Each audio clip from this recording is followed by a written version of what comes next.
Okay, welcome along to Film Talk, Rabbit and Snail's Film Talk, that is, and we're looking at the greatest films of all time, the greatest films ever made, and we're compiling the 100 greatest films, and we're doing that with contributions from a whole range of different people, not least of all is the wonderful Morris Bright MBE, Dame of the Hackney Empire, who is a film historian, journalist, broadcaster, who knows just about everything there is to know about films and film history. And your nomination for our top 100 list today is... Well, they might not say that. I know everything about film after today's nomination. I'm going to go for a more modern film. Controversial. Well, it might be. For me, I really thoroughly enjoyed La La Land. Wow. And I enjoyed it, and it was always going to be difficult for me to enjoy it for two reasons. Firstly, because by the time I got to see it, it was being well hyped up in advance of the awards ceremonies. And I don't normally like to go and see a film that's been too hyped at the time because it's bound to disappoint. And also because I'm not a fan of musicals. I don't particularly like musicals, neither on stage nor on film. Ever? I mean, even go back to some of the early... No, I've seen... who couldn't love Singing in the Rain? But I mean, the producers I loved, and I saw it on Broadway as well. I tend to like musicals that are not really musicals, are not meant to be musicals. In other words, La La Land was not a musical per se. It was a film that had musical songs in it. And I think in fairness to the director, I think that's what he actually said. Someone said it's a musical for people who don't particularly like musicals. So I was a little bit concerned about going to see it, but I was kind of in the mood to see it. I knew what it was about.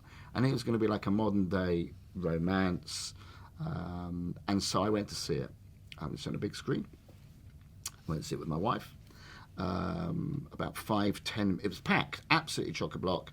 About 10 minutes into it, 2 people left. I thought, this is interesting.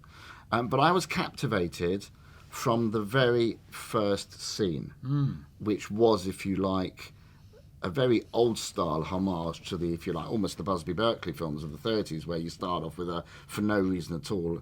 In this case, everyone gets out their car and starts singing and dancing when they're stuck in a traffic jam. And would that we all did that nowadays, there'd be a lot less road rage about. But I was captivated. As someone who loves not just watching film, but my brain's always saying, how did they make that? I was thinking, how did they make that? I was looking to see whether or not it was done in a studio, and it was quite obvious they weren't. So I'm thinking, my goodness me, they're in LA, they've got one shot. It was one shot. I was waiting for the cut. And I thought, this is some extraordinary craftsmanship going on here. Started really nicely. Enjoyed it. And then the film progresses, and you've got Ryan Gosling and you've got Emma Stone. And you've got 2 people who are not singers. They're not Madonna in a film, being in a film. They're not singers in what's called a musical, you know. And I like that as well. I like the fact that their singing wasn't perfect, that actually it gave it a little bit more emotion. And of course, the film is about, if you like, films as well. A lot of it takes part in the studios. There's jazz in it, which is beautiful. And it's a love story. And again, I'm not going to give away for those people who haven't seen it because it's still quite a new film. And at the end, and I'm an incurable romantic. And someone said to me once, fairly recently, why do you use the word incurable? It's not an illness. And I thought to myself, actually, it's a good point. It's a fair point. It's a fair point. And I'm a romantic. And the final sequences and the music that went with it, I was emotionally gutted. I was absolutely in tears. And the reason why I know that not everyone loves it is because I was just gone. And I've gone in a lot of films, in fact. Don't take much to flick me, to make me go. And I turned around to the wife, I said, I loved it. And she said, oh, I liked it. So I thought, well, here's a film that not everyone's going to agree with. But as I said, I thought that it was beautiful. I thought the music was great. And this is by the same director who had done Whiplash just before. And again, a film all about music. My wife actually is a musician. And she, I think, enjoyed Whiplash more, and the beat and the timing. So you've got script and beat and music and fast editing. And I just thought the whole thing was rather... Whiplash was wonderful. I thought La La Land was beautiful because it was a homage to the old musicals. But it was very much about LA today and real problems and real issues. And so it touched me. Yeah, it touched me really deeply. What an astonishing experience. Well, it was. And it's one of the few occasions when a Blu-ray came out that I bought it on the first day. I hate spending $14.99 on a Blu-ray.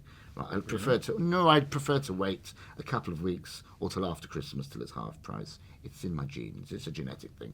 But I had it come out the very first day because what I knew was on there was the making of. And for me, I wanted to know how they made certain things. And I wanted to know how they made that sequence. And I have watched that sequence now with my 9-year-old son because I play the music in the car. I bought the CD of the soundtrack, Another Day of Sun, which is great, which I've slightly bastardized to Another Day with my sons, because when they're driving in the car, they like that. And so they've heard all the songs, and I said, do you want me to show you how the sequence? So I showed them the sequence, and then we watched how they made it. And just watch how this guy has got this scene together in 2 days in LA on a freeway, when one day it's cloudy, the other day's the hottest day of the year, so you're going to have constant costume changes when you're doing one sequence that can't be stopped. So you're literally drying stuff, they're putting it on, it's just in itself, it's quite staggeringly beautiful. And I wasn't surprised it won as many awards as it did.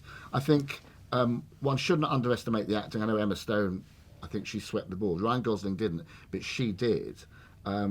And I think she's one of the great actresses, and she really shone in that film and lifted it. It wasn't all about music and clever cutting editing. There was some great acting going in there too. So for me, it's a bit of a modern classic. I think it's one of those films that over a period of time, people will revisit and say, you know what? Away from the hype, that's really rather beautiful. It's really rather lovely. So yeah, that's become a recent favourite of mine. But as you say, divided opinions. Looking just for a sense of balance for a moment, those who didn't like it, what were the objections for those who really didn't like it? What were they complaining about? I think there are some people that say, well, if it was trying to be realistic, was it trying to be realistic or was it trying to be fantasy? Was it one or the other? Because it sat somewhere beneath the two. So I love the fact that you suddenly got, in the first opening sequence, the back of the lorry opening up and you got the people playing the drums. Because I got that as part of a Busby Berkeley type homage. As people say, that's completely unrealistic. Well, the whole thing is unrealistic. People dancing people dancing on their cars is unrealistic. They don't do that in London in a traffic jam when they've paid whatever it is for the congestion charge. So I think I also think that you need to be in a mood to see a certain type of film. That's very true. So when I go watch a film, I watch old films most evenings. I'm not a great sleeper, as you can tell from the bags under my eyes. I'm not a great sleeper. So I watch lots of films. But I don't just pick any film. I pick a film that I'm in the mood to go and see. And recently I was away, and I heard that Damien Chazelle, who was the director of La La Land and also Whiplash, had done First Man. First Man, yes. About Neil Armstrong. With Ryan Gosling. With Ryan Gosling. I thought, got to see it. I didn't get a chance to see Whiplash on the big screen, saw La La Land, heard you should really go and see this on a big screen, and I went to see it. And I was in the mood to go and see it. But if you're not in the mood to go and see a film, or someone else is saying, let's go and see that, and you don't really want to because it's a date, or you see so much hype about something, you can turn against it. And I had that for years. I wouldn't watch Tootsie with Dustin Hoffman for 3 years in the 1980s because he beat Michael Caine to the Best Actor Oscar when Michael Caine was doing Educating Rita, which I thought was the most wonderful film at the time. And so I was really peeved. And I think people take against films and against things for silly reasons like that. And so in fairness, I can see why people don't get it. I don't get a lot of other films. I don't get passionately anti, and some of the comments that you see that people make vehement, quite rude. It's a bit extreme. But people get like that, and that's the age that we live in anti-social media. Everyone's entitled to their opinion. But I do think it's a lovely film. I think it's a fun film, and I think it's got a point to make. And also, actually, it has quite a sad ending, which for me is, I like to think that all films are going to have a happy ending, but I've grown up a bit now. But overall, yeah, a lovely experience for me. But I get why not everyone loves it. But hey, if we all love the same thing, what a terribly dull world it would be. Quite right too. So, if you've loved it, watch it again. If you've hated it, or think you're going to hate it, because what you've heard, give it a try. Sounds like a brilliant movie. Either way, leave some comments below. Tell us what you think. Don't forget to subscribe. But La La Land, out of 10. Oh, I'll add halves. You can go halves. I'll go 8.5. 8.5 out of 10. You maybe agree with that? Don't agree with that? Tell us what you think.